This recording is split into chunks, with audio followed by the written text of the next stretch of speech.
बिस्मिल्लाहिर्रहमानिर्रहीम। अस्सलाम वालेकुम। उर्दू मिर्च मसाला में आपको खुश आमदीद।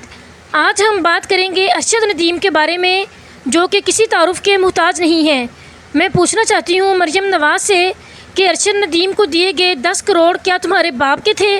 उसने क्या कश्मीर फ़तह किया है, या फ़लस्तीन आज़ाद करा लिया है, या पाकिस्तान का सारा कर्ज़ उतारने की कोई सबील पैदा कर दी है, या किसी ऐसे मसले का हल पेश किया है जिसको हल करने से सब कासर थे?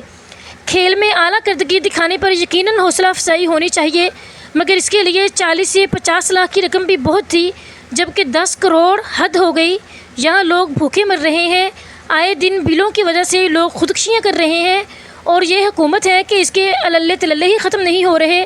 अरशद नदीम भी काबिल तारीफ़ है, लेकिन मदरसे के उस तालिब इल्म मोहम्मद अबू बकर का क्या, जिसने 52 ममालिक को किर्रत में हराया, अपने वतन पाकिस्तान के लिए गोल्ड मेडल जीता है।